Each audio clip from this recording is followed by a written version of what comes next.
2015 के remaining question करेंगे।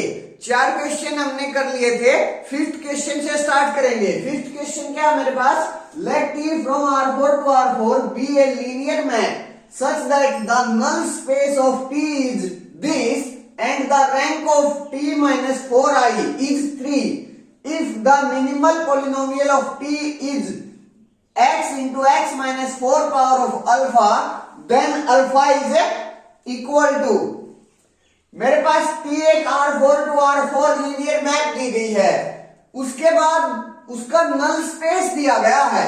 क्या दिया गया है, नल स्पेस। ये बहुत इंपॉर्टेंट चीज है। नल स्पेस किस तरह से डिफाइन किया गया है, इस टाइप से डिफाइन किया गया है। तो सबसे पहले हम नल स्पेस की डायमेंशन निकाल लेंगे, वहां से मेरे पास एटलीस्ट 0 आइगन वैल्यू पता चल जाएगी कि हमारे पास T के पास कितनी कम से कम 0 आइगन वैल्यू है। That's it. मैं ये नहीं कह रहा कि एग्जैक्ट 0 आइगन वैल्यूज के बारे में पता चल जाएगा, लेकिन वहां एग्जैक्ट नहीं, कम से कम जितना मेरे पास डायमेंशन ऑफ नल स्पेस आएगा उतना कम से कम 0 आइगन वैल्यू होंगी। कम से कम तो वो होंगी ही होंगी, हो सकता है उससे ज्यादा भी हो। That's it. सिर्फ और सिर्फ मैं इतना कह रहा हूं कि कम से कम, क्योंकि मैंने पिछली वीडियोस में एक बार ये सेम में वे से किया था एक क्वेश्चन को, उसमें कुछ स्टूडेंट्स के डाउट आ गए थे कि आप नलिटी से ये कैसे बोल रहे हो कि इतनी आइगन वैल्यू होंगी। वहां भी मैंने बोला था कि एग्जैक्टली मैं इतनी आइगन वैल्यूज के बारे में नहीं बोल रहा, मैं बोल रहा हूं कि कम से कम इतनी आइगन वैल्यूज होंगी। अगर मेरे पास R रैंक है और n मेरा मैट्रिक्स का ऑर्डर है, तो मेरे पास कम से कम n minus R eigen value तो पक्का 0 होंगी। हो सकता है उनसे ज्यादा भी हो, लेकिन उससे कम 0 आइगन वैल्यू नहीं हो सकती। मैंने उस वीडियो में भी यही बोला था, और यही एक रिजल्ट होता है कि कम से कम मेरे पास एटलीस्ट उतनी आइगन वैल्यूज तो होंगी जितना मेरे पास डायमेंशन ऑफ नल स्पेस आ रहा है। That's it. अब यहां देखते हैं, यहां मेरे पास जो T के पास है उसका जो नल स्पेस है वो क्या है, मीन्स मेरे पास जो 0 है वो कितनी आइगन वैल्यूज हैं कम से कम। मेरे पास जो T है वो R4 to R4 है, और जो नल स्पेस है T का वो इन कंडीशंस को सेटिस्फाई करता है, means x y z w such that x plus y plus z plus w equal to 0 हो। मेरे पास जो डायमेंशन है वो कहां से है, 4 से, मीन्स जो डोमेन की डायमेंशन है वो 4 है, माइनस जो Li रिस्ट्रिक्शन है वो कितनी है मेरे पास, सिर्फ और सिर्फ एक Li रिस्ट्रिक्शन है, x plus y plus z plus w equal to 0 होना चाहिए। एक Li रिस्ट्रिक्शन हो गई, तो मेरे पास ये क्या आ गया, डायमेंशन ऑफ नल स्पेस क्या आ गया, 4 माइनस 1 इक्वल टू 3। मीन्स मेरी जो नलिटी होगी T की, या फिर ये कहूं कि जो नल स्पेस की डायमेंशन है वो कितनी है मेरे पास, 3 है, क्योंकि जो नल स्पेस है मेरा वो ये दिया गया है। That's it. सिर्फ और सिर्फ इस क्वेश्चन में ये समझने की चीज है कि जो मेरे पास नल स्पेस दिया गया है, यहां T का नल स्पेस दिया गया है, रेंज स्पेस नहीं दिया गया।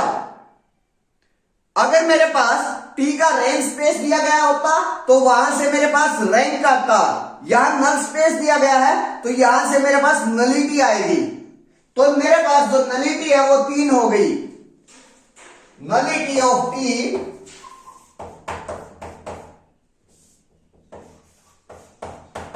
इक्वल टू 3 हो गई मेरे पास। तो मेरे पास नलिटी 3 है, तो कम से कम 3 आइगन वैल्यू तो 0 हो गई, एटलीस्ट 3 आइगन वैल्यू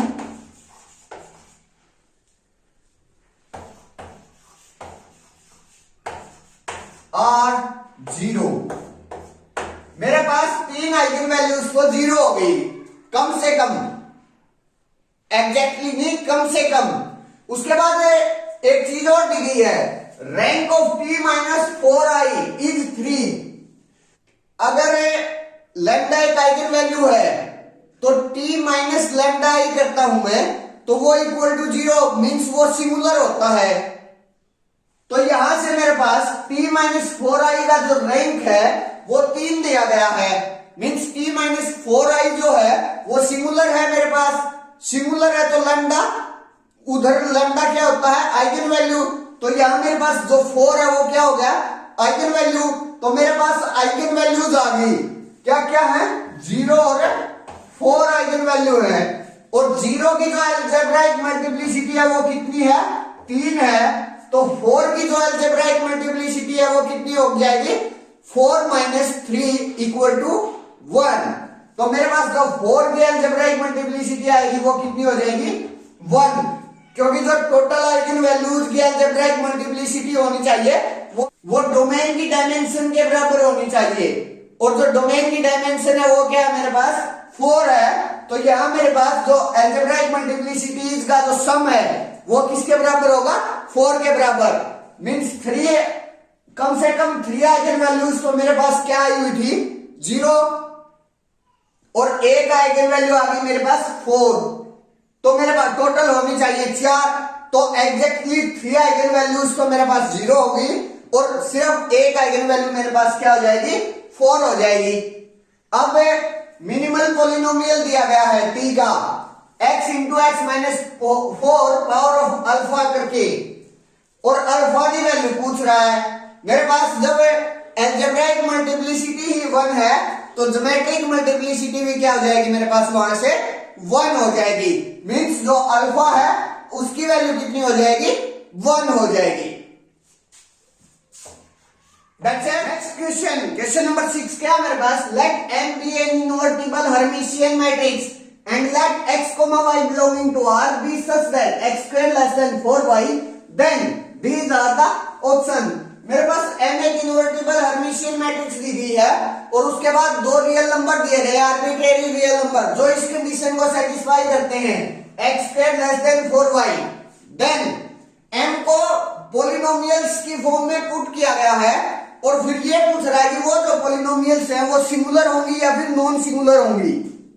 अगर हम किसी मैट्रिक्स को पॉलिनोमियल्स की फॉर्म में पुट करते हैं और वो इक्वल टू 0 दे देता है तो वो जो पॉलिनोमियल होगी वो एक एनिलेटिंग पॉलिनोमियल होगी। और एनिलेटिंग पॉलिनोमियल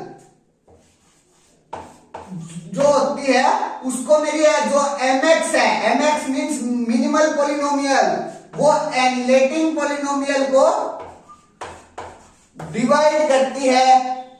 मींस जो एनिलेटिंग पॉलिनोमियल की जो रूट्स होती हैं उनकी कुछ रूट्स तो मेरे पास mx के बराबर होंगी। मींस जो मैट्रिक्स है उसकी जो रूट्स हैं उनके बराबर होंगी।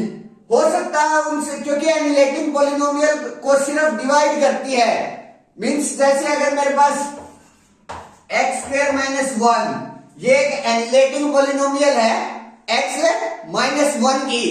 मींस अगर मैं आइडेंटिटी मैट्रिक्स लूं तो उसके लिए ये भी एक एनिलेटिंग पॉलिनोमियल है, क्योंकि अगर मैं x की जगह m पुट करूंगा तो मेरे पास सेटिस्फाई हो जाएगी, जो पॉलिनोमियल है वो इक्वल टू 0 आ जाएगा।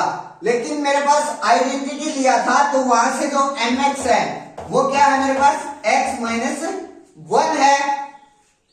तो कुछ रूट्स मेरे पास वो पक्का a एन x के पास होंगी, मींस एनिलेटिंग पॉलिनोमियल के पास होंगी। अगर मेरे पास वो जो पॉलिनोमियल है वो एनिलेटिंग है तो दैट्स इट। ये इस क्वेश्चन में सिर्फ और सिर्फ यही बात समझने वाली है कि मैं ये कैसे बोल रहा हूं। ये हम एनिलेटिंग पॉलिनोमियल से बोल रहे हैं। अब मैं यहां इस पॉलिनोमियल के रूट निकाल लेता हूं, दोनों पॉलिनोमियल्स के, अगर सिंगुलर और नॉन सिंगुलर चेक करना चाहता हूं तो दैट्स इट। अब वो उसके बाद वो देख लेंगे कि जो रूट्स आए हैं मेरे पास, वो अगर मेरी मैट्रिक्स एम है उसके रूट्स के कुछ एक रूट से उसके बराबर आते हैं तो मेरे पास वो सिंगुलर हो जाएगी, अगर नहीं आते हैं तो वो नॉन सिंगुलर हो जाएगी। That's it. क्योंकि वो फिर जो पॉलिनोमियल है वो मैट्रिक्स को एनिलेट नहीं कर पाएगी। चलो करते हैं। अब मेरे पास इसके रूट्स निकालने हैं। पहले मैं इसका डिस्क्रिमिनेंट निकाल लेता हूं। डिस्क्रिमिनेंट क्या होता है? B square minus 4ac। मेरे पास जो पॉलिनोमियल है वो क्या है? अगर मैं m को z का नाम दे दूं तो z square plus X Z plus Y, मेरे पास ये पॉलिनोमियल होगी। और उसमें क्या होता है? b square minus 4ac। तो यहाँ b जो है वो क्या है? x, और a क्या है? 1, और c क्या है? y। तो मेरे पास जो b स्क्वायर आएगा मीन्स x स्क्वायर, क्योंकि b मेरे पास x था, माइनस 4 इंटू a 1 है और c मेरा y है। तो मेरा जो डिस्क्रिमिनेंट आ गया ये x स्क्वायर माइनस 4y आ गया। सिमिलरली जो इसका डिस्क्रिमिनेंट आएगा वो भी क्या आ जाएगा? जो b है मेरा वो माइनस x है, और माइनस x का फिर स्क्वायर करेंगे तो x स्क्वायर हो जाएगा, और माइनस 4 इंटू a क्या है? 1, और मेरे पास जो c है वो क्या है? y, तो माइनस 4y। जो दोनों पॉलिनोमियल्स हैं उनका जो डिस्क्रिमिनेंट आया ये आ गया मेरे पास। अब इस डिस्क्रिमिनेंट में मेरे पास एक कंडीशन और दी गई है, जो x square less than 4y है। जो x स्क्वायर है वो हमेशा लेस देन 4y है, तो x स्क्वायर माइनस 4y की जो वैल्यू है वो हमेशा लेस देन 0 होगी। अगर डिस्क्रिमिनेंट मेरे पास लेस देन 0 आता है तो मेरी जो पॉलिनोमियल है उसकी जो रूट्स होती हैं वो नॉन रियल होती हैं। That's it. ये बात क्लियर है। और जो m दिया गया है वो मेरे को इन्वर्टिबल हर्मिशियन मैट्रिक्स दिया गया है, और जो हर्मिशियन मैट्रिक्स होती है उनकी जो आइगन वैल्यूज होती हैं वो मेरे पास रियल होती हैं। तो अगर मैं एक तो पक्का रियल होंगी और एक नॉन रियल होंगी, लेकिन मेरे पास अगर ये जो पॉलिनोमियल है वो एनिलेटिंग पॉलिनोमियल होना चाहता था तो उसकी कुछ ना कुछ जो रूट्स हैं पॉलिनोमियल की वो मेरे पास आइगन वैल्यूज मैट्रिक्स की जो है उसके बराबर होनी चाहिए। लेकिन यहां ऐसा तो नहीं हो रहा। रूट्स तो मेरे पास नॉन रियल आ रहे हैं और जो आइगन वैल्यूज है वो मेरे पास रियल है। तो जो मेरी मैट्रिक्स है वो इन दोनों पॉलिनोमियल्स को सेटिस्फाई नहीं कर सकती। मींस जो fx है मेरी वो एनिलेटिंग पॉलिनोमियल नहीं हो सकती। तो जो ये पॉलिनोमियल आएगी वो क्या हो जाएगी? नॉन सिंगुलर हो जाएगी। That's it. मींस दोनों की दोनों नॉन सिंगुलर होंगी। Both m square plus xm plus yi and m square minus xm plus yi are non singular. Option D is a right answer. अगर आपको मेरी वीडियोस पसंद आ रही हैं तो कृपया वीडियोस को लाइक करें, शेयर करें एंड चैनल को सब्सक्राइब करना ना भूलें, ताकि मेरा कॉन्फिडेंस बना रहे और मैं आपके लिए ऐसी वीडियो बनाता रहूं। Thank you.